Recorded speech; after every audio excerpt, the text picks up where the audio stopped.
নমস্কার, দেখছেন নিউজ 18 বাংলা। আপনাদের সঙ্গে রয়েছি আমি রুমেলা। শুরু করছি দুয়ারে রিপোর্টারে। আজও কথা হবে আমাদের প্রতিনিধিদের সঙ্গে। আজও আপনাদের ড্রয়িং রুমে আমাদের প্রতিনিধিরা পৌঁছে দেবেন বেশ কিছু গুরুত্বপূর্ণ খবরের ডিটেল আপডেট।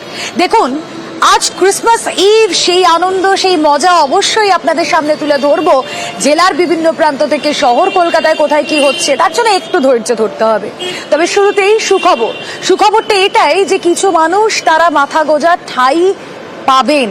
হ্যাঁ, সেটাই নিশ্চিত করা হয়েছে রাজ্য সরকারের তরফ থেকে। বাংলার বাড়ি, আপনারা জানেন যে কেন্দ্র সরকারের মুখাপেক্ষী হয়ে আর রাজ্য থাকেনি, তাই মাথা গোজার ঠাই, ওই যে বললাম, বাংলার বাড়ির জন্য রাজ্য সরকার নিজেই টাকা দিচ্ছে এবং আগামী বৃহস্পতিবারের মধ্যে অর্থাৎ 26শে ডিসেম্বরের মধ্যে প্রথম ইনস্টলমেন্টের যে টাকা তা দিয়ে দেওয়ার কথা বলা হয়েছে পঞ্চায়েত দপ্তরের তরফ থেকে।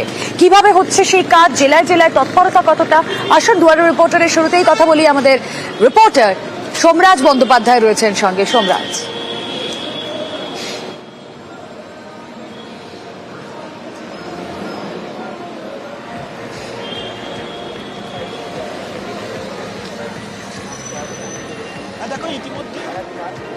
ইতিমধ্যেই আবাসের যে টাকা তা প্রায় 8,22,000 উপভোক্তার অ্যাকাউন্টে পৌঁছে গিয়েছে এবং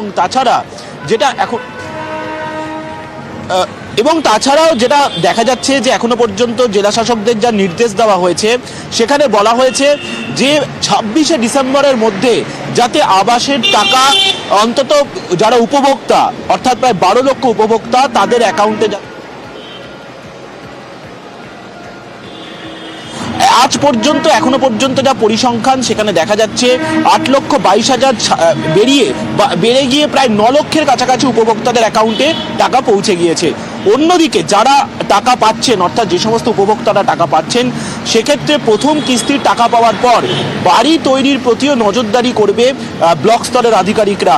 কিভাবে নজরদারি হবে তার জন্য একটি নির্দিষ্ট নির্দেশ দিয়ে দেওয়া হয়েছে ইতিমধ্যেই। সেখানে বলা হচ্ছে মোট 4টি পর্যায়ে নজরদারি হবে, অর্থাৎ প্রথমত বাড়ি তৈরির জন্য উৎসাহ দেওয়া, দ্বিতীয়ত নির্মাণ কাজ শুরু হওয়ার সময়, তৃতীয়ত ছাদ অবধি যে নির্মাণ কার্য হবে সেই সময়, আর চতুর্থত হচ্ছে বাড়ি তৈরি হয়ে গেলে তারপরে। এই 4টি পর্যায়ে নজরদারির কাজ হবে এবং গোটা নজরদারি কাজটি করবেন গ্রাম পঞ্চায়েতের আধিকারিকরা।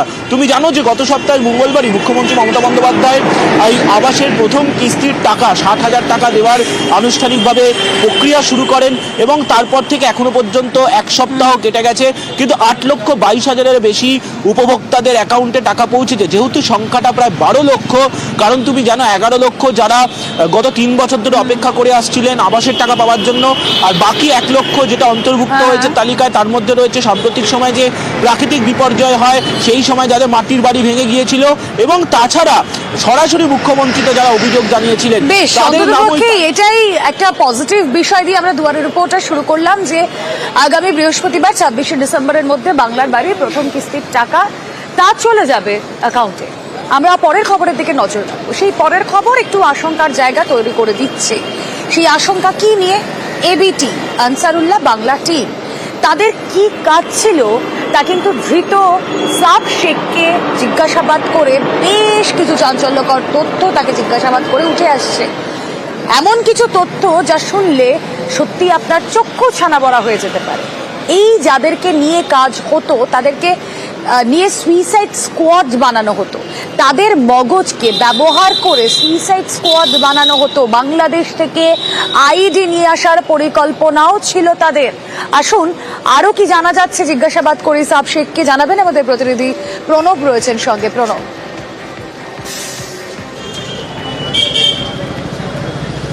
দেখো, কয়েকদিন আগেই সাবশেখকে কেরল থেকে গ্রেপ্তার করেছে আসামের এসটিএফ। এই সাবশেখ আসলে হচ্ছে বাংলাদেশি, কিন্তু গত 10 বছর ধরে হরিহরপাড়া এবং নওদাতে তার আত্মীয়দের বাড়িতে থাকতো। একে জেরা করে বিস্ফোরক তথ্য কিন্তু জানতে পেরেছে, যেমন বাংলাদেশ থেকে আইডি নিয়ে এসে বাংলার মধ্যে নাশকতামূলক কাজ করার কিন্তু তাদের পরিকল্পনা ছিল। এছাড়া এখানকার যুবকদেরকে, বেশ কিছু যুবককে টার্গেট করে তাদেরকে মগজধোলাই করে তাদেরকে নিয়ে একটা সুসাইড স্কিম স্কোয়াড তৈরি করা কিন্তু তাদের লক্ষ্য ছিল। এবং এই যে মিনারুল কদিন আগেই আর কি মিনারুল এবং আব্বাস আলী দুজন জঙ্গি গ্রেপ্তার করেছে, তাদের যে পরিকল্পনা ছিল এই যে পরিকল্পনা তৈরি হতো আব্বাসের যে তোমার একটা মাদ্রাসা ছিল, সেই মাদ্রাসার মধ্যে বসে গভীর রাত অবধি, এবং তাদের একটা হোয়াটসঅ্যাপ চ্যাট ছিল এবং সেই সমস্ত চ্যাটের যারা ছিল সদস্য তাদেরকে নিয়ে কিন্তু এই স্কোয়াডটা তৈরি করার ছিল। এবং শুধু তাই নয়, সাবের একাধিকবার আসামে গিয়েছে এবং সেখান থেকে অস্ত্র কেনার পরিকল্পনা ছিল, কিন্তু আসামের যে অস্ত্র ব্যবসায়ীদের সঙ্গে কথা বলেছিল, যারা সাপ্লাই দেওয়ার কথা ছিল, তারা দাম বেশি বলায় সেখান থেকে না নিয়ে শেষ পর্যন্ত মুঙ্গেরেও তারা গিয়েছিল এবং মুঙ্গেরেও কয়েকবার গিয়ে সেখানে কথাবার্তাও বলে। এবং যার দায়িত্বে ছিল মিনারুল, সে কিন্তু এই হ্যান্ডেলের নিয়ে আসা বা সাপ্লাই দেওয়ার কাজটা করতো বলে কিন্তু তদন্তকারীরা জানতে পেরেছে। এবং সবশেষে সেটা হচ্ছে সাবের যে বোন সায়েদা, সেই সায়েদাও কিন্তু বাংলাদেশ থেকে আসে এবং জিজ্ঞাসাবাদ করে আর কি কি তথ্য উঠে আসে অবশ্যই আমাদের নজর থাকবে। আপাতত ধন্যবাদ প্রণব।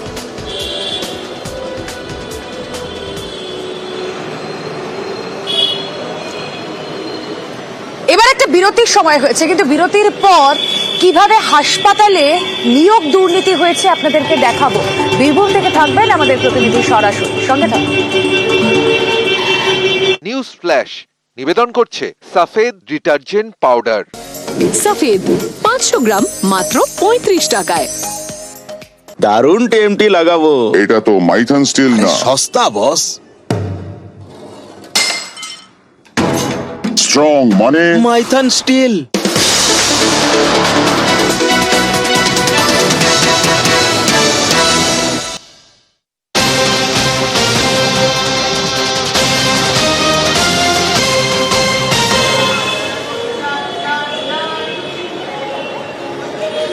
যে খবরের দিকে এই মুহূর্তে নজর রাখতেই হচ্ছে, হিঙ্গলগঞ্জে ধৃত 3 ইরানি নাগরিক, যা এখনো পর্যন্ত আমরা জানতে পারছি জলপথে বাংলাদেশে যাওয়ার সময় তাদেরকে ধরে বিএসএফ এবং তাদের কাছ থেকে বেশ কিছু সন্দেহজনক নথি পাওয়া যায়। কোন ইন্টেনশনে তারা যাচ্ছিল অবশ্যই জানার চেষ্টা করবো। এখনো পর্যন্ত তদন্তে কি কি উঠে এসেছে আমাদের প্রতিনিধি জিয়াউল রয়েছেন সঙ্গে। জিয়াউল,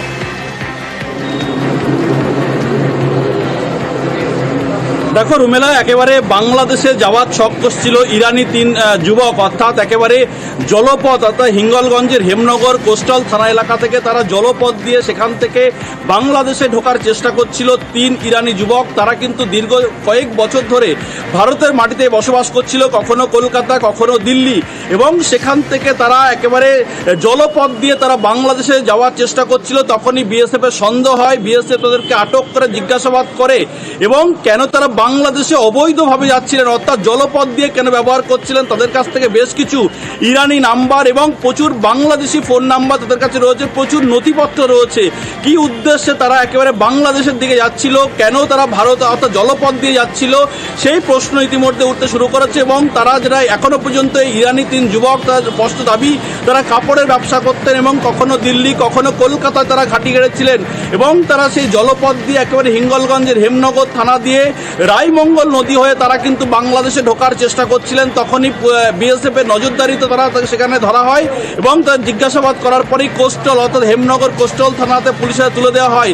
কি উদ্দেশ্যে যাচ্ছিল, কেন বাংলাদেশে যাচ্ছিল, সব প্রশ্ন জানার চেষ্টা করছেন ইরানি 3 যুবকের কাছ থেকে। কিন্তু তারা বেশ কিছুদিন ধরে বাংলাদেশে তারা নাম্বারে ফোন করছিলেন, বাংলাদেশের বেশ কিছু ফোন নাম্বার পাওয়া গেছে, ইরানের বেশ কিছু ফোন নাম্বার তাদের কাছে রয়েছেন বলে এখনো পর্যন্ত প্রচুর নথিপত্র তাদের কাছ থেকে সংগ্রহ করেছে বিএসএফ।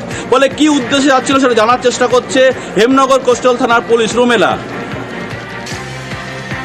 বেশ আমাদের নজর থাকে 3 ইরানি নাগরিক যাদেরকে গ্রেফতার করেছে বিএসএফ, কি উদ্দেশ্যে তারা যাচ্ছিল, তাদের কাছে সন্দেহভাজন যে নথিগুলো রয়েছে সেগুলোর থেকেই বা কি উঠে আসে আগামী দিনে তদন্তে অবশ্যই আমাদের নজর থাকবে। নজর রাখবো এবার বীরভূম সিউড়ির হাসপাতাল।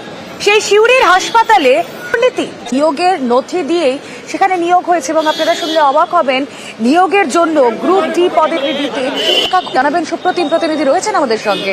সুপ্রতিম, দেখো, সেটা হচ্ছে যে সিউড়ি সুপার স্পেশালিটি হাসপাতালে জাল নিয়োগপত্র দিয়ে নিয়োগ করার একটা চক্র সেখানে সক্রিয় ছিল এবং আজকে দুপুরে তা কিন্তু হাতে নাতে ধরা পড়লো। এবং সিউড়ি সুপার স্পেশালিটি হাসপাতালের যে প্রথম তল এবং সেখানেই কিন্তু চেয়ার টেবিল পেতে রীতিমতো নিয়োগপত্র দেওয়া হচ্ছিল। এরকমই 3 জনকে আজকে নিয়োগপত্র দেওয়া হয়েছে, যাদের কাছে 3 লক্ষ টাকা করে নেওয়া হয়েছে।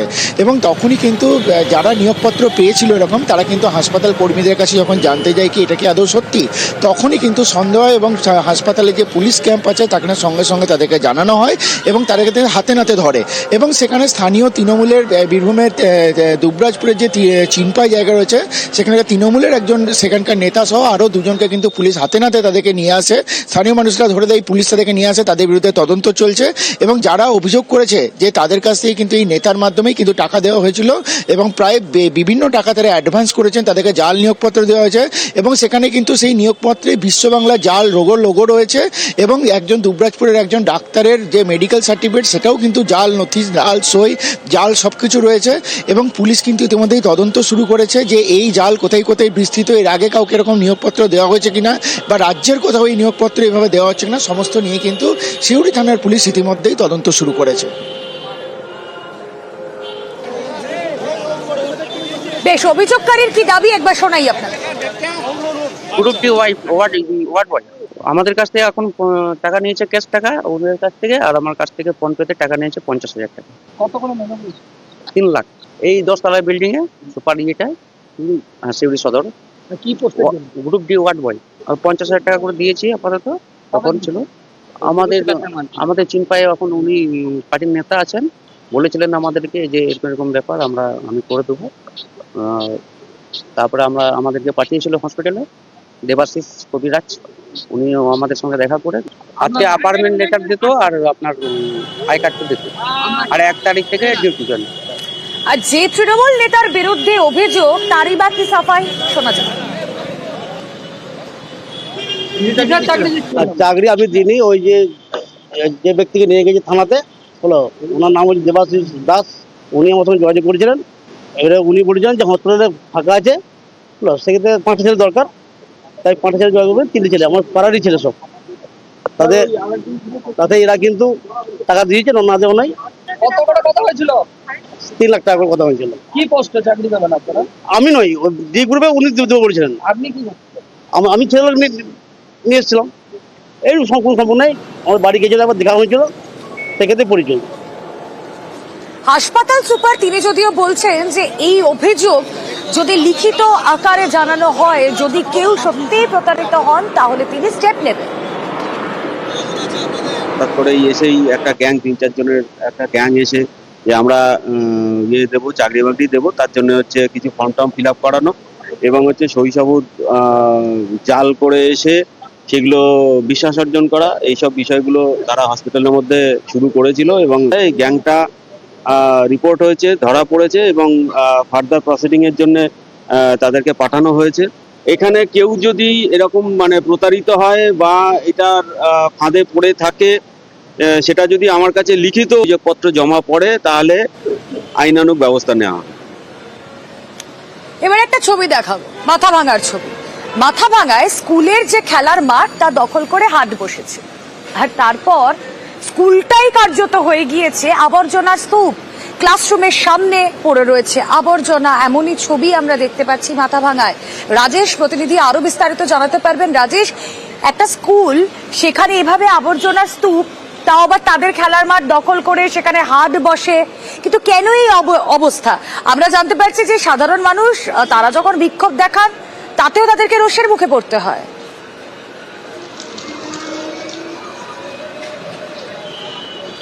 দেখো, মাথাভাঙা 2 ব্লকের ঘোকসাডাঙ্গা এলাকায় এই 19-20 নিম্ন বুনিয়াদী যে বিদ্যালয় রয়েছে, সেই বিদ্যালয়ের মাঠ দখল করেই কিন্তু হাট বসে, এমনটাই অভিযোগ। এবং এই হাট বসার পরে কিন্তু সেই স্কুলের যে মাঠ, সেই মাঠ কার্যত আবর্জনা স্তূপে পরিণত হয়েছে। এবং এই সমস্যা 1-2 দিনের নয়, এই সমস্যা কিন্তু দীর্ঘদিনের। এবং এই বিষয়টি নিয়ে স্কুল কর্তৃপক্ষ এবং স্থানীয়রাও কিন্তু প্রতিবাদ জানিয়েছেন, কিন্তু তারপরেও কোনো কাজ হয়নি। স্থানীয় প্রশাসন থেকে শুরু করে জেলা প্রশাসনকেও জানানো হয়েছে, কিন্তু তারপরেও সমস্যার কিন্তু কোনো সমাধান হয়নি। চিত্র একই রকম আজ অবধি রয়ে গেছে। তবে আমরা ব্যবসায়ী সমিতি এবং স্থানীয় গ্রাম পঞ্চায়েত প্রধানের সঙ্গে কথা বলেছিলাম। ওনারা যারা জানিয়েছেন যে আবর্জনা পরিষ্কার করা হয়, তবে মাঝে মধ্যে করা হয়। এমনকি স্কুলের যে টিআইসি তিনি যেটা জানিয়েছেন তারা নিজেরা টাকা দিয়ে মাঝে মাঝে পরিষ্কার করে, কিন্তু স্থানীয় প্রশাসন কিংবা ব্যবসায়ী সমিতির পক্ষ থেকে কোনো উদ্যোগ গ্রহণ করা হয় না। ব্যবসায়ী সমিতি ও গ্রাম পঞ্চায়েত প্রধান অবশ্য এই সত্যতা অস্বীকার করে তাদের যেটা বক্তব্য যে তারা পরিষ্কার করেন এবং যে আবর্জনা জমে রয়েছে সেটাও আগামী দিনে পরিষ্কার করবেন বলে জানিয়েছেন। রুমেলা, আজকে দীর্ঘদিন থেকে এই সমস্যায় আমরা জর্জরিত। আজকে তো তবু আপনি দেখতে পাচ্ছেন যে মাঠটা পরিষ্কার। আমরা প্রত্যেক মাসে মাসে একজন লেবার দিয়ে আমরা 500 টাকা খরচ করে প্রত্যেক মাসে আমরা পরিষ্কার করাই। ওরা ব্যবসা বাণিজ্য করে যায়, ওরা একদিন আমাদের এই মাঠটুকুকে ঝাড়ও দেয় না, পরিষ্কারও করায় না। বিশেষ করে হাটের দিন মানে এখানে গাড়ি ঘোড়া থাকে সব, মানে আমাদের খুব আসতে অসুবিধে হয়। তারপরে আমাদের অফিসের সামনে সব লোকজন এসে বসে থাকে, ধান দিয়ে একদম ভরে যায়। একদম ধান আমরা আসার পরে ওদেরকে বলা হয় যে ধান সরাই নিন, তারপরে ওরা ধান সরায়। তারপরে আমাদের এখানে টারাক দাঁড়ায় থাকে অনেকগুলো, আর মানুষরা ধান নিয়ে বিক্রি করে কেউ কেউ, আর নোংরা করে রাখে। যদি ম্যাম বলে এখান থেকে নোংরা করো কেন, ম্যামকে আবার ধমকি দেয়, বলে কি মাঠটা আমাদের তো নয় স্কুলের, আমরা মাঠটা অনেকবার চেয়েছিলাম যে আমাদেরকে ব্যবসায়ী সমিতির আন্ডারে দিয়ে দেওয়া হবে। তো যেহেতু স্কুলের মাঠ আমাদের দায়িত্বে রয়েছে, আমাদের হাটের দায়িত্বে রয়েছে আরএমসি, তো আমরা আরএমসিকে অনেকবার বলছি, আরএমসি বলে যে আমাদেরকে পূর্ণাঙ্গ দায়িত্ব দিলে আমরা পূর্ণাঙ্গ ওটাকে পরিষ্কার করবো। এই বিষয়ে হচ্ছে আমাদের ইদানিং হচ্ছে আমাদের গ্রাম পঞ্চায়েতের থেকে একটা সলিড ওয়েস্টমেন্টের করা হয়েছে, সেটা হচ্ছে অলরেডি চালু হয়ে গেছে। সেইভাবে হয়তো এখনও কাজটা হচ্ছে না, কিন্তু আমি ব্যবসায়ী সমিতির সঙ্গে এর আগে একবার বসেছি, মিটিং হয়েছে, যে ওনারাও আমাদের যতটা পারবে বলেছে সহায়তা করবে, ওনারাও করছেন, কিন্তু আরেকটু মানে বেশি করলে আর কি ভালো হয়, সেই দিকেই মানে আবার লক্ষ্য রাখবো আমরা গ্রাম পঞ্চায়েত থেকে যতটা পারি। আর এদিকে দেখুন, সরকারি কমিউনিটি হল দখল করে সংসার পেতেছেন কে? দেখাবো একটা ছোট্ট ব্রেকের পর, সঙ্গে থাকুন।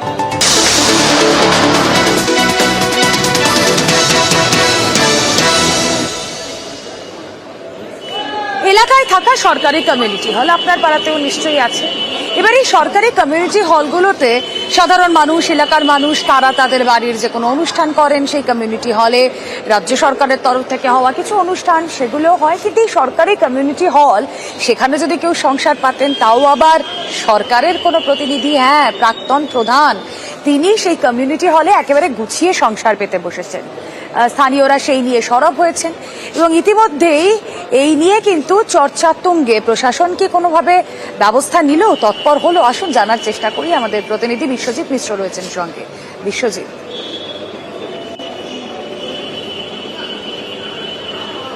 দেখো রুমেলা, অবশ্যই আমাদের কাছ থেকে অভিযোগ পাওয়ার আগেও কিন্তু এই ফাঁসি দেওয়ার ভিডিও তিনি স্থানীয় গ্রামবাসীদের কাছ থেকে অভিযোগ পেয়েছেন, এবং তিনি অভিযোগ পাওয়ার পরেই চটার গ্রাম পঞ্চায়েতের বর্তমান যিনি প্রধান রয়েছেন তাকে একটি তদন্ত কমিটি গঠন করে কিন্তু রিপোর্ট তুলে দেওয়ার জন্য তার কাছ থেকে নোটিশ দেওয়া হয়েছে। এবং পাশাপাশি এই অভিযুক্ত যে শেফালি খালকো রয়েছে, যিনি প্রাক্তন প্রধান, তার কাছ থেকেও নোটিশ দেওয়া হয়েছে এবং গোটা বিষয়টি নিয়ে তদন্ত করা হচ্ছে। দ্রুত এই যে ভবন তা কিন্তু সর্বসাধারণের জন্য খুলে দেওয়া হবে। কিন্তু প্রশ্ন একটা, যে 2018-19 সালে এই সরকারি ভবন গঠন হওয়ার পর কেন সাধারণ মানুষ এই সরকারি ভবনে ব্যবহার করতে পারল না? কেনই বা প্রশাসন নিজের দখলে নিয়ে এই সরকারি ভবনে সাধারণ মানুষের সুবিধার্থে কোনো কাজ হলো না? একদিকে স্থানীয় বাসিন্দারা অভিযোগ করছেন যেহেতু পুরো ভবনটি এই প্রাক্তন প্রধান তার পরিবারের সদস্যরা একেবারে সংসার পেতে রেখেছে, যার জন্য এই সমস্যা। অন্যদিকে অভিযুক্তরা কিন্তু সমস্ত অভিযোগ কিন্তু অস্বীকার করছে। তাদের দাবি যে এখানে আজ পর্যন্ত কেউ কোনো ধরনের অনুষ্ঠানের জন্য অনুমতি নেয়নি বা তাদের কাছে আবেদনই করেনি, তাই তারা এই ধরনের সংসার পেতেছেন। তবে বিষয়টি নিয়ে যেমন ফাঁসি দেওয়া পঞ্চায়েত সমিতি দেখছে, তেমনি ফাঁসি দেওয়ার ভিডিও তারাও বলছেন যে বিষয়টি নিয়ে তারা কিন্তু তৎপর এবং দ্রুততার সঙ্গে এই ভবনটি খালি করা হবে, যাতে সর্বসাধারণ এখানে বিভিন্ন ধরনের অনুষ্ঠান করতে পারে। রুমেলা, বেশ, আমাদের নজর থাক। এবার আমরা বিদ্যাধরীর ফুটওভার ব্রিজের ছবিটা দেখাবো। দেখুন ২ পরগনার সংযোগকারী বিদ্যাধরীর এই ফুটওভার ব্রিজ, কিন্তু দীর্ঘদিন ধরে এই ব্রিজের বেহাল অবস্থা। যে কোনো সময় বড় কোনো দুর্ঘটনা ঘটতে পারে। কঙ্কালসার চেহারা এই ফুটওভার ব্রিজের। কেন এই ফুটওভার ব্রিজ এভাবেই এই গাফিলতির শিকার, কেন কোনো ব্যবস্থা নেওয়া হচ্ছে না? আসুন জানার চেষ্টা করি। জিয়াউল প্রতিনিধি রয়েছেন আমাদের সঙ্গে। জিয়াউল,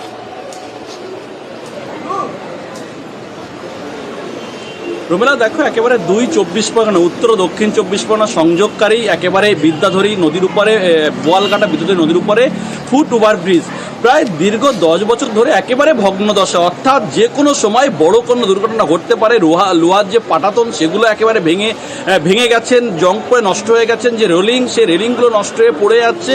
প্রতিনিয়ত ঘটছে দুর্ঘটনা। এলাকার মানুষদের দাবি, প্রতিদিন প্রায় হাজার হাজার মানুষের যাতায়াত এই ওভার ফুট ব্রিজ দিয়ে, কিন্তু প্রায় দীর্ঘ ১০ বছর ধরে এটা বেহাল। একাধিকবার তারা প্রশাসনের দ্বারস্থ হয়েছেন, কিন্তু প্রশাসন বারবার বলছেন যে হবে, কবে হবে সেটা কিন্তু এখনো পর্যন্ত আশ্বস্ত না করলেও এলাকার মানুষের যেটা দাবি যে দীর্ঘদিন ধরে অবস্থা খারাপ এবং বারংবার মাপযোগ হচ্ছে, সংস্কার করা হবে, কিন্তু সেই সংস্কারের দিন আর আসে না। ফলে এলাকার মানুষ আস্তে আস্তে ক্ষোভ জমছে এলাকার মধ্যে। তার কারণ দীর্ঘ গুরুত্বপূর্ণ এই সেতু যদি ভেঙে যায় একেবারে, তাহলে ২ পরগনা সংযোগকারী ফুট ওভার ব্রিজ পুরোপুরি বিচ্ছিন্ন হয়ে যাবে একেবারে জেলার মানুষের।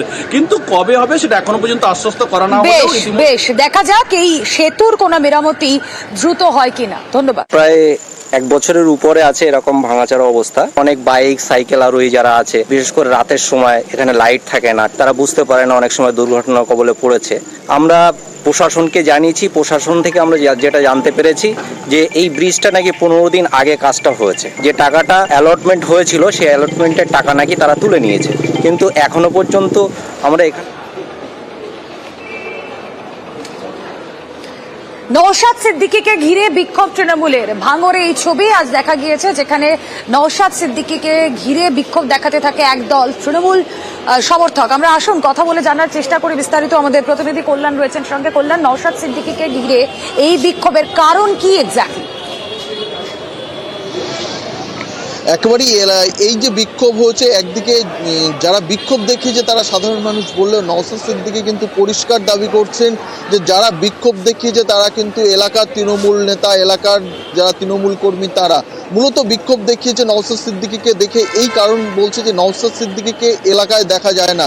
দীর্ঘদিন এলাকার বিধায়ক থাকলেও এলাকায় কোনো রকম উন্নয়নমূলক কোনো কাজ করেননি বলে অভিযোগ। তারই পাশাপাশি এই নওশাদ সিদ্দিকী ভাঙড়ের কোথাও থাকেন না। যেখানে ভাঙড়ে থাকার জন্য ঘর তিনি নিয়েছিলেন সেখানে কার্যত থাকেন না বললেই চলে। মাঝে মাঝে আসেন, এলাকার যে সমস্ত আইএসএফ কর্মী সমর্থক রয়েছে, আইএসএফ নেতৃত্ব রয়েছে, তাদের সঙ্গে দেখা করেন, কথা বলেন, চলে যান। কিন্তু আজকে গোবিন্দপুর এলাকায় নওশাদ সিদ্দিকী যখন আসেন, নওশাদ সিদ্দিকী জানাচ্ছেন কি যে এলাকার যে সমস্ত সাধারণ মানুষজন তাদেরকে পরিষেবা দেওয়ার জন্যই তিনি এসেছিলেন। কিন্তু নওশাদ সিদ্দিকী আসতেই সঙ্গে সঙ্গে এলাকার যে সমস্ত তৃণমূল নেতৃত্ব ছিল তারা কার্যত নওশাদ সিদ্দিকীকে ঘিরে গো ব্যাক স্লোগান দেয়। জমে থাকা ক্ষোভ সেটা তারা বের করে দেন। বেশ নজর থাক আমাদের। ভাঙড়ের বাইরে থেকে কাউকে আমি ডাকি না, আর কাউকে ভাঙড়ের বাইরে কাউকে পরিষেবাও দেবো না। অ্যাকচুয়াল ওরা এটাকে ডিস্টার্ব করার জন্য একটা ভালো প্রোগ্রাম, মানুষ যাতে পরিষেবা পায়, যেভাবে আমি এগিয়ে যাচ্ছি না পাই তার জন্য একটা ওখানে পরিবেশটা ঘোটালা করার চেষ্টা করলো, খারাপ করার চেষ্টা করলো, যাতে মানুষ পরিষেবা না পায়। তবে যারা আজকে পরিষেবা পেলো না তারা কি তৃণমূলকে ভালো চোখে দেখলো? এতে তো তৃণমূলই ফ্যাসাদে পড়বে, এতে তো শওকত মোল্লাই ফ্যাসাদে পড়বে। এরপরে যখন শওকত মোল্লা ভাঙড়ে আসবে, সাধারণ মানুষ ঘিরে যদি বলে তুমি ভাঙড়ের কে, ভাঙড়ে কি করতে আসছো, উত্তর দিতে পারবে তো তৃণমূল? আসলে উনি বিধায়ক, উনি আসবেন, আসুক, কোনো আপত্তি নেই, কিন্তু সমাজ বিরোধী নিয়ে আসছেন কেন? ওনার তো সেন্ট্রাল ফোর্স আছে, সিকিউরিটি আছে, কোর্ট ওনাকে দিয়ে রেখেছে। এরপরে এই ধরনের সমাজ বিরোধীগুলোকে নিয়ে আসা খুব দরকার ছিল। আমি তীব্র নিন্দা করছি এই ধরনের কর্মকাণ্ড করার জন্য। এই ঘটকপুকুর শান্তিপ্রিয় এলাকা, সেই এলাকায় অশান্তি তৈরি করার চেষ্টা করেছিল, মানুষ তার প্রতিবাদ করেছে। জামিন পেয়ে গিয়েছেন অর্পিতা মুখোপাধ্যায়, কিন্তু পার্থ চট্টোপাধ্যায়, তার কি জামিন হবে? জামিনের আবেদন খারিজ হয়ে গেল আদালতে। কেন খারিজ? আসুন বিস্তারিত জানার চেষ্টা করি। আমাদের প্রতিনিধি অর্ণব হাজরা রয়েছেন সঙ্গে। অর্ণব,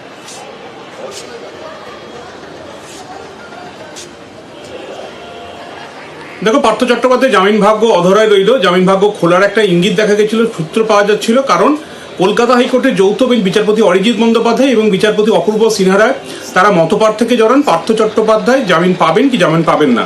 এক বিচারপতি পক্ষে মত দেন, এক বিচারপতি বিপক্ষে মত দেন। আজকে মামলাটাই তৃতীয় বেঞ্চে গিয়েছিল, সেই মামলার আজ রায়দান হয়েছিল। বিচারপতি তপব্রত চক্রবর্তী তৃতীয় বেঞ্চের বিচারপতি হিসেবে পার্থ চট্টোপাধ্যায় জামিনের আবেদন নাকচি করলেন। একই সঙ্গে পাশাপাশি সুবীরেশ ভট্টাচার্য, কল্যাণময় গঙ্গোপাধ্যায়, এসপি সিনহা এবং প্রাক্তন চেয়ারম্যান তৎকালীন যিনি ইনচার্জের দায়িত্বে ছিলেন অশোক কুমার শাহ, তাদেরও জামিনের আবেদন নাকচ হয়েছে। গ্রুপ সি মামলায়, গ্রুপ সি নিয়োগ দুর্নীতি মামলায় জামিনের আবেদন পার্থ চট্টোপাধ্যায় জানিয়েছিলেন। শেষমেশ যেহেতু দুজন বিচারপতি জামিন নাকচ করেছেন শুধুমাত্র একজন পক্ষে, তাই এক্ষেত্রে তৃতীয় বেঞ্চের যে রায় সেটাই শিরোধার্য, অর্থাৎ পার্থ চট্টোপাধ্যায় সিবিআই এর নিয়োগ দুর্নীতি মামলা, যে ক্ষেত্রে এসএসসির 26,000 চাকরি বাতিলের যে মামলা, সেই মামলার গ্রুপ সি মামলাতে তিনি জামিন চেয়েছিলেন, পেলেন না।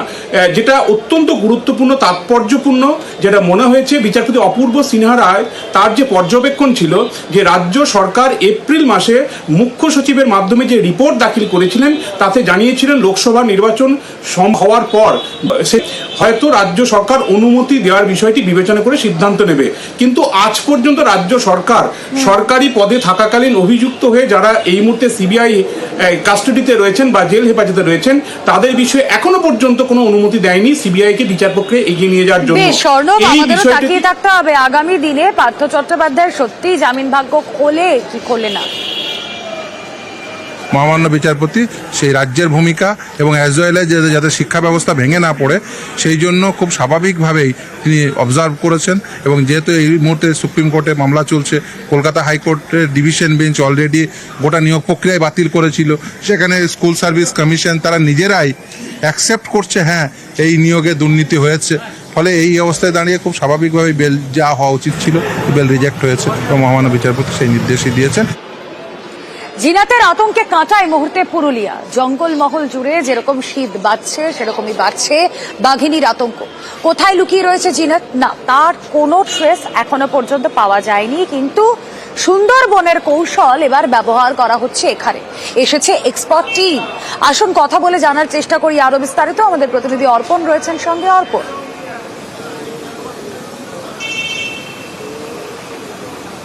একদম দেখো, বান্দোয়ানের যে রায়কা পাহাড় রয়েছে তার লাগোয়া যে রাহামদা গ্রাম, সেই রাহামদা গ্রামের এলাকার যে জঙ্গল রয়েছে সেই জঙ্গলে আজ জিনাত আক্রমণ করেন গবাদি পশুর উপরে এবং সেখানে 4টি ছাগল ইতিমধ্যেই মারা যায়। এই ঘটনা চাউর হতেই কিন্তু এলাকায় একটা আতঙ্কের পরিবেশ সৃষ্টি হয়। এসটিআর এর তরফ থেকে তুমি জানবে সুন্দরবন থেকে, সুন্দরবন টাইগার রিজার্ভ ফরেস্ট থেকে 4 জন বিশেষজ্ঞ এসেছিলেন এবং তাদের সঙ্গে পরামর্শের পর আমরা যা দেখতে পেলাম রাহামদা গ্রামের মানুষের কথা ভেবে সুন্দরবনের যে পদ্ধতি অবলম্বন করা হয় বাঘের আক্রমণ থেকে গ্রামকে বাঁচাতে, সেই পদ্ধতি তারা অ্যাপ্লাই করলো এবং এই রাহামদা গ্রামের পাশ থেকে যে জঙ্গল, সেই জঙ্গলে ব্যারিকেডের কাজ শুরু করলো।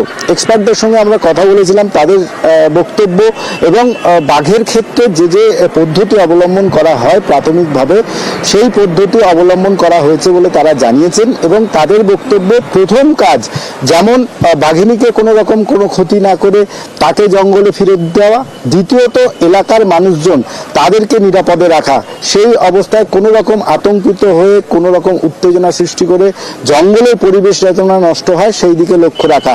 আর সেই কারণেই সুন্দরবনের যে পদ্ধতি অবলম্বন করা হয় সেই পদ্ধতি এবার পুরুলিয়াতে অবলম্বন করা হলো। যদিও সকাল থেকে আমরা একাধিক বনকর্তা তাদের সঙ্গে কথা বলেছিলাম, তারা জানিয়েছিলেন যে তারা জঙ্গল খোলা রাখবেন, বাঘিনীর যেদিকে ইচ্ছা সেদিকে সে যেতে পারে। কারণ গত 3 দিন ধরে যে রায়কা পাহাড়ে সে অবস্থান করছিল সেখান থেকে কিন্তু কোনো রকম আক্রমণ বা গবাদি পশুর উপর সে আক্রমণ করেনি। অবশেষে দেখা গেল আজ দুপুরের পরে যেভাবে আক্রমণ করলো এবং গবাদি পশুকে মারলো, তারপরে কিন্তু বন দপ্তরের পক্ষ থেকেও সতর্কতা অবলম্বন করা হলো এবং সেই সতর্কতা যেটা সুন্দরবনে নেওয়া হয় সেই সতর্কতা অবলম্বন করা হলো এবার পুরুলিয়ায়। রাত ভোর এই ফেন্সিং এর কাজ যেমন চলবে, পাশাপাশি বন দপ্তর এবং পুলিশের পক্ষ থেকে গ্রাম এবং এই গ্রাম সংলগ্ন যে জঙ্গল রয়েছে তার উপরেও নজর রাখা হবে। বেশ, আমাদেরও নজর থাক।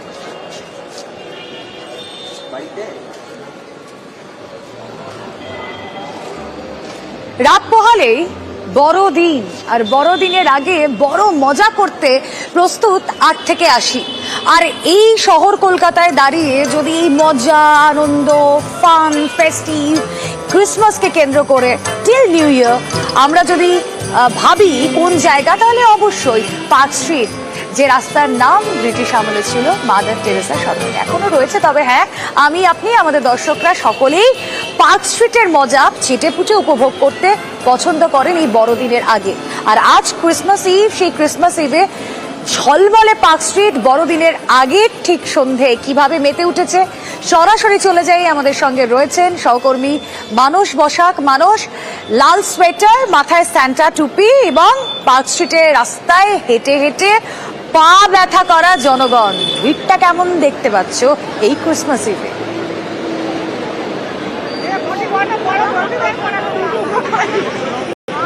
রুমেলা, তুমি যেমনটা ডেসক্রিপশন দিলে, আমিও ঠিক সেরকম লাল পোশাকে, লাল টুপি পরে, নিজের হাতে বোম নিয়ে এবং অবশ্যই কভার করতে করতে কিন্তু এসে পৌঁছেছি অ্যালেন পার্কের সামনে। আর তুমি শুরুতেই যেটা বলছিলে, সত্যি পার্ক স্ট্রিট এবং বড়দিন কিন্তু একে অপরকে কমপ্লিমেন্ট করে। মানে এমন মানে মানুষ বা কলকাতায় এমন মানুষের সংখ্যা হয়তো হাতে গুনে যারা একবার হলো চান না যে বড়দিন বা তার আগে বা 31 একবার পার্ক স্ট্রিটে ঢু মারতে। সুতরাং সেই রীতি বা সেই ট্র্যাডিশন কিন্তু অব্যাহত। ক্রিসমাস ইভে কিন্তু জমজমাট পার্ক স্ট্রিট, যেদিকেই তাকাও না কেন রুমেলা, শুধু লাল টুপি পরা মাথা, হাতে কোথাও ক্যান্ডি ফ্লস, কোথাও বেলুন। আর 8 থেকে 80 যেটা তুমি বলছিলে, আমি দেখলাম মায়ের কোলে 3 মাসের শিশু যেমন এসেছে, ঠিক তেমনি 70-80 বছরের বৃদ্ধ বৃদ্ধারাও কিন্তু আমি বলবো যে হাতে লাঠি নিয়ে পার্ক স্ট্রিটে আজকে বেরিয়ে পড়েছে। জমজমাট পার্ক স্ট্রিট। এবং আমি এই মুহূর্তে অ্যালেন পার্কের সামনে রয়েছি। 24 এবং 25 তারিখ অ্যালেন পার্ক বন্ধ থাকে, তাই অনেকেই এসে নিরাশ হচ্ছেন। কিন্তু ভিড়টা কিন্তু আমি দেখাবো যে এখনও তিল ধারণের জায়গা নেই, কারণ সকলে আসছেন, একটু ডিসঅ্যাপয়েন্টেড হচ্ছেন যে বন্ধ আছে, কিন্তু বাইরে চলছে দেদার সেলফি তোলা, ফটোশ্যুট এবং পাশাপাশি রিলস। আমার পাশে একজন আমি দেখছি অনেকক্ষণ ধরে অনেক ছবি তুলছে। রুমেলা, তার সঙ্গে একটু কথা বলে নেওয়া যাক। আমি দেখছি আপনি অনেকক্ষণ ধরে অনেক ছবি তুলছেন, কি ছবি নিজের ফোনে ক্যাপচার করার চেষ্টা করছেন? এখানে এই ক্রিসমাস ট্রিটা তুলেছি, ওটাই প্রতি বছর তুলতে আসি, মানে এই লাইটিংটা দেখার জন্যই আসার পার্ক স্ট্রিটে। এই ছবিগুলোই ক্যাপচার করেছি, পরের বছরের জন্য মেমোরি হয়ে থাকবে। পার্ক স্ট্রিটে কি প্রতি বছরই আসা হয়? হ্যাঁ হ্যাঁ, প্রতি বছরই আসি। এই বছর ফার্স্টে আমার ফ্যামিলিকে নিয়ে এসেছি, পুরো মা বাবা সবাইকে নিয়ে এসেছি। আরও অনেকে রয়েছেন রুমেলা, একটু কথা বলবো যে ক্রিসমাস বা বড়দিন বা 31 পার্ক স্ট্রিট না এলেই নয়। পার্ক স্ট্রিট না এলে নয়। আমি পড়তাম সেন্ট জেভিয়ার্স কলেজে, তো সেন্ট জেভিয়ার্স পার্ক স্ট্রিট আমরা একটা কম্বিনেশন, যেটা লাস্ট 13 বছর ধরে লাইফে কনস্ট্যান্ট। সেই কারণে এই সময়টাতে এই বিষয়টা আরো সুন্দর। সেন্ট জেভিয়ার্সে পড়াশোনা, পার্ক স্ট্রিটে আসা, ক্রিসমাস ইভে আসলে সেই দিনগুলো মানে রিলিভ করা যায় বোধহয় যারা আসেন এখানে ঘুরতে এই পার্ক স্ট্রিটে ক্রিসমাস ইভে। কিন্তু এই যে এত সংখ্যক মানুষ আসেন, মানুষ, আমাদের প্রতিনিধি বারবার বলছিলেন যে তিল ধারণের জায়গা থাকে না, তার মানে বুঝতেই পারছেন যে নিরাপত্তার ঘেরাটোপটা কতটা রাখা হয়। হ্যাঁ, এবারও তাই রাখা হয়েছে। আমাদের প্রতিনিধি পারাদীপ রয়েছেন সঙ্গে। পারাদীপ, কিছুক্ষণ আগেই আমরা দেখেছিলাম পুলিশ কমিশনার তিনি এসেছিলেন এবং গোটা বিষয়টা, নিরাপত্তার ব্যবস্থা কেমন রয়েছে তা তিনি দেখে গিয়েছেন নিজে। তুমি যেখানে দাঁড়িয়ে আছো, গোটা পার্ক স্ট্রিটের নিরাপত্তার চেহারাটা ঠিক কি?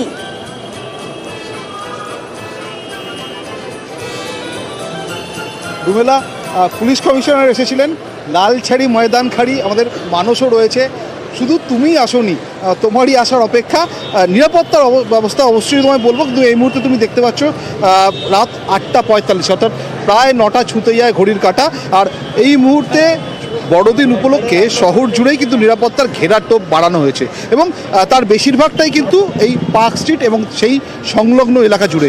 আজ পার্ক স্ট্রিটে বড়দিনের প্রাক লগ্নে প্রায় 3000-এরও বেশি পুলিশ, তারা কিন্তু আজ এইখানে নিরাপত্তার যে দায়িত্বে সেখানে রয়েছেন। গোয়েন্দা বিভাগের নজরদারি রয়েছে এবং একই সঙ্গে ড্রোনের মাধ্যমেও কিন্তু নজরদারি চালানো হচ্ছে। পার্ক স্ট্রিটের এই যে রাস্তা, সেই রাস্তাকে বিভিন্ন ভাগে ভাগ করা হয়েছে এবং প্রত্যেকটি ভাগে একজন করে ডিসি পদমর্যাদার পুলিশ আধিকারিক তিনি দায়িত্বে রয়েছেন। আজকে তুমি দেখছো এই রাস্তা দিয়ে এখনও গাড়ি চলছে, কিন্তু আগামীকাল আগামীকাল পুলিশ কমিশনার যেটা জানিয়েছেন, আগামীকাল বিকেল 5টা থেকে রাত 9টা পর্যন্ত এই পার্ক স্ট্রিটে কিন্তু গাড়ি চলাচল বন্ধ থাকবে। এটা পুরোপুরি যারা পথচারী যারা ওয়াকিং স্ট্রিট করে দেওয়া হবে এটাকে। এবং একেবারেই পারাদীপ প্রত্যেক বছরই আমরা জানি 25শে ডিসেম্বর সাধারণ মানুষ সেই রাস্তায় হেঁটে হেঁটে ঘুরে বেড়ান, আলোকসজ্জা দেখেন এবং সেখানে গাড়ি চলাচল বন্ধ থাকে। কিছুক্ষণ আগেই আপনাদেরকে বলছিলেন আমাদের প্রতিনিধি যে সেখানে পুলিশ কমিশনার এসেছিলেন, কি বলেছেন তিনি এসে শোনা যায়।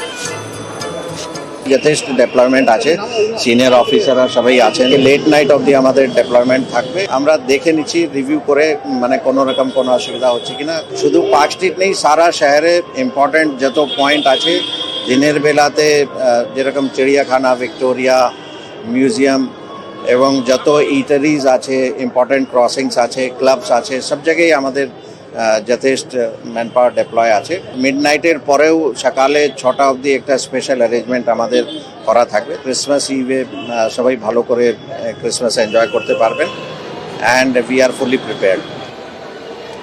বড়দিনের বড় মজার ছবি আপনাদের সামনে আমরা তুলে ধরছি। এই ক্রিসমাস ইভ কেমন করে মেতে উঠেছে পার্ক স্ট্রিট, সে ছবি আপনাদের সামনে রাখলেন আমাদের দুই সহকর্মী মানস এবং পারাদীপ। পারাদীপ বলছিল ঠিকই যে সত্যি আমি পৌঁছতে পারিনি পার্ক স্ট্রিট, কিন্তু যদি আমার পৌঁছানোর সুযোগ থাকতো তাহলে পার্ক স্ট্রিট নয়, চলে যেতাম পাহাড়ে, যেখানে দার্জিলিং এর ম্যাল সেজে উঠেছে আলোর মালায়, যেখানে বসেছে ফুড স্টল, যেখানে সাধারণ মানুষ যারা পর্যটকরা ভিড় জমিয়েছেন দার্জিলিং এ, তারা এই মেরি ক্রিসমাস কতটা আনন্দ মনে নিয়ে বলছেন সেটা এখানে থেকে এই শহর কলকাতায় দাঁড়িয়ে ধারণা করার যায় না। এবং এই যে দার্জিলিং বা কালিম্পং, সেখানে ক্রিসমাসের যে মজা, সেই মজাটা নিতে হলে গেটওয়ে শিলিগুড়িকে আপনাদের ভুললে চলবে না। সেখানেও কিন্তু ইতিমধ্যেই এই বড়দিনের বড় মজা সাধারণ মানুষ চেটেপুটে উপভোগ করতে প্রস্তুত। আসুন, পার্থ রয়েছেন সঙ্গে শিলিগুড়ি থেকে, পার্থর কাছেই যাওয়া যাক। পার্থ,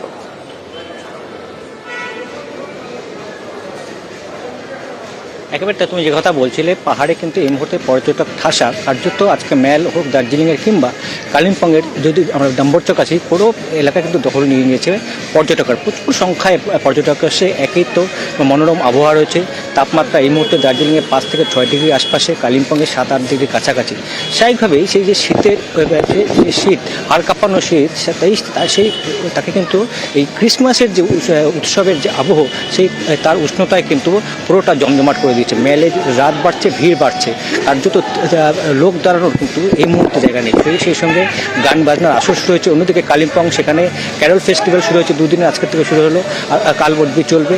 স্বাভাবিকভাবে গোটা পাহাড় কিন্তু এই বড়দিনের উৎসবে অন্যবারের মতো এবারও কিন্তু মেতে উঠেছে। আর যদি সমতলের যে শিলিগুড়িতে আসে, সেখানেও আলোকমালায় সাজিয়ে তোলা হয়েছে শিলিগুড়ির প্রধান রাস্তাগুলি। পাশাপাশি আমি এখন যেখানে দাঁড়িয়ে রয়েছি, প্রধাননগরের এই আওয়ার লেডি কুইন চার্চে, সেখানেও কিন্তু ধীরে ধীরে কিন্তু লোক আসতে শুরু করছে। বিভিন্ন সম্প্রদায়ের মানুষ প্রতি বছর এখানে ভিড় জমান এবং যত রাত বাড়বে ততই মানুষের ঢল কিন্তু নামে যাবে। যেই ছবি আমরা সাধারণত দেখে থাকি, শুনেই মনে হচ্ছে এক্ষুনি ছুটতে চলে যাই, কিন্তু সত্যি তার তো আর উপায় নেই। তবে এমন জায়গায় এবার আপনাদের নিয়ে যাব যেখানে মানুষজন হয়তো বলছেন ওয়্যারস দ্য পার্টি টুনাইট, তারা বলছেন অন দ্য সি বিচ, মানে দীঘা। সেখানেও এই বড়দিনের আগে ক্রিসমাস ইভ সাধারণ মানুষ হই হই করে মেতে উঠেছে। দেখা যাক সেখানকার ছবি, আমাদের প্রতিনিধি পঙ্কজ রয়েছেন সঙ্গে। পঙ্কজ, দেখো রুমেলা, তোমাকে প্রথমত জানিয়ে রাখি, সকাল থেকে কিন্তু জমজমাট দীঘা শহর, সৈকত শহর দীঘা, একেবারে পর্যটকের ঠাসা। একেবারে পর্যটক, যেখানে উৎসুক পর্যটকেরা দিনেতে যেখানে সমুদ্রে স্নান করছে এবং ঝাউ জঙ্গলে পিকনিক মুডে এবং ফেস্টিভ মুডে একেবারে তারা মেতে উঠেছে। এবং রাত্রি এই মুহূর্তে কিন্তু বৃষ্টি পড়ছে। বৃষ্টি পড়লে কি হবে, সেই বৃষ্টিকে উপেক্ষা করেই কিন্তু পর্যটকরা বৃষ্টির ছাতা মাথায় বা কেউ বৃষ্টিতে ভিজেও কিন্তু উপভোগ করছে দীঘা সৈকত শহরে। একেবারে রাতের রূপ কিন্তু অন্যরকম। সেই দীঘা কিন্তু সেই অন্য দীঘা রূপে মানে হয়েছে, যেখানে রঙিন আলোয় আলোকিত হয়েছে পুরো সৈকত সরণি দীঘায়। একেবারে ফেস্টিভ মুডে উৎসুক পর্যটকরা উপভোগ করছে এই দীঘা জুড়ে। কিন্তু শুধু জেলা থেকে নয়, বিভিন্ন জেলা থেকেও এসে কিন্তু উৎসুক পর্যটকরা ভিড় জমেছে একেবারে সন্ধ্যা থেকে সৈকত সরণি দীঘায়, যেখানে বড়দিনের আগেই কিন্তু একেবারে সেজে উঠেছে সৈকত নগরী দীঘা।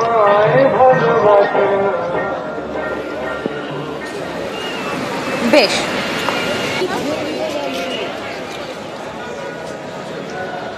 আর 25শে ডিসেম্বর মানে যিশু পুজোর দিন, যে চার্চগুলো আমাদের জেলায় দারুণ করে সেজে ওঠে, তার মধ্যে অন্যতম হুগলির ব্যান্ডেল চার্চ। সেখানের কি ছবি এই ক্রিসমাস ইভে? আমাদের প্রতিনিধি এই মুহূর্তে সোমনাথ রয়েছেন সঙ্গে। সোমনাথ,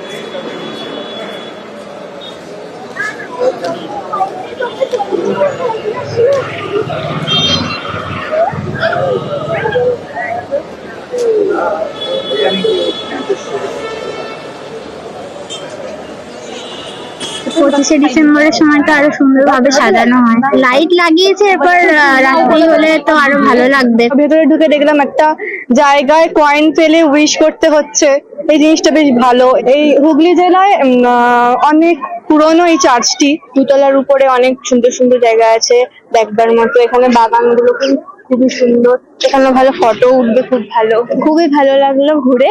অনেক বছর থেকে আসার ইচ্ছে ছিল, আসা হয়নি, তো এবার আসা হয়েছে। বড়দিনের আগে জমজমাট ব্যান্ডেল চার্চের ছবিটা আমাদের সামনে তুলে ধরবেন প্রতিনিধি সোমনাথকে পেয়ে গিয়েছি আমাদের সঙ্গে। সোমনাথ, হ্যাঁ একদম রুমেলা, দেখো বড়দিনের কিছুক্ষণের মধ্যেই এই ব্যান্ডেল চার্চে আমরা একদম ব্যান্ডেল চার্চের সামনে রয়েছি। এখানেই কিছুক্ষণের মধ্যেই প্রার্থনা শুরু হবে, যে ভেতরে বিশেষ প্রার্থনা শুরু হবে। এই যে ব্যান্ডেল বেসিলিকা চার্চের নিরাপত্তার জন্য একদম সিসিটিভি ক্যামেরা এবং পুলিশের আলাদাভাবে পুলিশের নিরাপত্তা রয়েছে, যেমন সিভিলে রয়েছে তেমন পুলিশের পোশাকে নিরাপত্তা রয়েছে। এবং ব্যান্ডেল চার্চের সামনে একটি গোশালা করা হয়েছে, গোশালা দেখতে দূর দূরান্ত থেকে অনেক মানুষজন আসছে এবং মানুষজন ভিড় করছে। আমি একজনকে পেয়ে গেছি এখানে, জিজ্ঞাসা করবো যে ব্যান্ডেল চার্চ তো ঘুরতে এসেছে, হ্যাঁ, আজকে তো ব্যান্ডেল চার্চ বন্ধ, কালকে তো বন্ধ থাকবে, আজকে রাত্রির পর থেকে এখনই যে বিকেলবেলা 5টা বন্ধ হয়ে গেছে, বাইরে থেকে দেখছেন। আমি তো প্রতি বছরই আসি, এবারেও এসেছি, এমনি তো ভালোই লাগে, আবার কালকেও আসবো। এই তো গোশালা করা হয়েছে এখানে। হ্যাঁ, এমনি এখানটা তো কালকে তো মনে হয় ভেতরে ঢুকতে দেবে না, বাইরে থেকেই এইটুকুই আর কি। প্রতি সময়ই আসি, আর এমনি দেখতে খুব ভালো লাগে, সাজায়, লাইট দিয়ে সাজায়, এমনি দেখতে ভালো লাগে। দেখো একদম যে ব্যান্ডেল চার্চের যে আজ 24 তারিখ বিকেলবেলা, আজকে থেকে বিকেলবেলা 5টা থেকে বন্ধ হয়েছে গেট। আগামীকাল বন্ধ থাকবে। এই ভেতরে প্রবেশ করা, এই যে ব্যান্ডেল চার্চের ভেতরে প্রবেশ করা বন্ধ থাকে। এই সামনেই একটি গোশালা রয়েছে, এই গোশালা দেখতে দূর দূরান্ত থেকে যারা মানুষ আসে, তারা ভেতরে ঢুকতে পারে না, কিন্তু এই গোশালা দেখে। এবং এখানকার ব্যান্ডেল চার্চের মধ্যে আলো, যেভাবে আলো সাজানো, রঙিন আলোয় সাজানো হয়েছে ব্যান্ডেল চার্চ। এই ব্যান্ডেল চার্চ দেখতে যেমন ভিড় করছে মানুষেরা, তেমন আজকে যেহেতু দরজা বন্ধ, কোথাও একটা নিরাশের মধ্যে তারা চলে যাচ্ছে যে এই কিছুক্ষণের মধ্যেই লোকজন আসা শুরু করবে এই ব্যান্ডেল চার্চে। যেমন এখানকার প্রশাসনের কিছু লোকজন আসবে এবং চার্চ বাইরে থেকে দর্শন করেই চলে যাচ্ছে। এই আলোর মালায় সাজানো চার্চ, ব্যান্ডেল চার্চ, তা দেখতে প্রচুর মানুষ দূর দূরান্ত থেকে ভিড় করেন এই দিন, আমরা জানি। আসুন এবার আপনাদেরকে বেলুড় মঠের ছবি দেখাই। বড়দিনের আগে পালিত হয় বেলুড় মঠে প্রতি বছর নিয়ম করে যিশু পুজো। ভোগ দেওয়া হয়, ভোগের থাকে নানা ধরনের খাবার। বেলুড় মঠে যিশু পুজোর ছবি আপনাদেরকে দেখাচ্ছি। বড়দিনের আগের রাতে বেলুড় মঠে যিশু পুজো। প্রতি বছর যীশু খ্রিস্টকে স্মরণ করে এই বিশেষ পুজো হয় বেলুড় মঠে। শুধু বেলুড় মঠ নয়, ছবি আছে কামারপুকুরেরও। কামারপুকুরেও রামকৃষ্ণ মিশনের যিশু আরাধনা হয়। যিশুর ছবিতে মালা দিয়ে চলে আরতি, চলে প্রার্থনা, বাইবেল পাঠ। যিশু পুজোয় সামিল হন বহু মানুষ। দুটো ছবি আপনাদেরকে দেখাবো এবং তারপর কথা বলি। আসুন বেলুড় মঠের ছবি নিয়ে, সেখানে কিভাবে পালিত হয় যিশু পুজো। আমাদের প্রতিনিধি দেবাশিস চক্রবর্তী রয়েছেন সঙ্গে। দেবাশিস,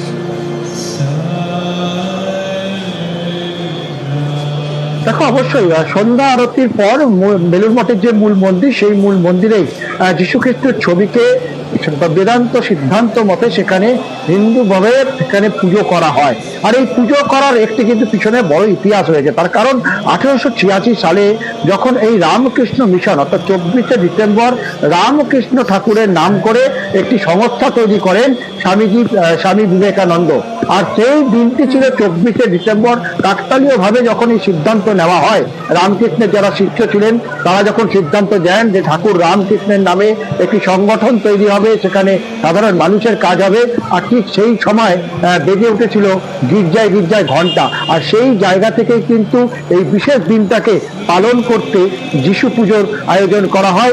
যেই যিশু পুজো কিন্তু বেলুড় মঠ শুধু নয়, রামকৃষ্ণ মঠ ও মিশনের যেখানে যেখানে গোটা বিশ্বে, গোটা পৃথিবীতে যেখানে যেখানে শাখা রয়েছে, সেখানে সেই পুজো হয়। এবং প্রসাদ হিসাবে কিন্তু একেবারে অন্যরকম লজেন্স, চকলেট, বিভিন্ন পানীয়, কেক এবং যারা দর্শনার্থী থাকেন সেই পুজোতে তারাও কিন্তু সেই প্রসাদ পান। ফলে রামকৃষ্ণ মিশনের যে শুরু, বেশ, আমাদেরও নজর থাক। আর ক্রিসমাসের সব ছবি, সব মজা সবার আগে আপনারা পাবেন একমাত্র নিউজ 18 বাংলায়, কথা দিতে পারি। আর দুয়ারে রিপোর্টার এখানে শেষ করছি।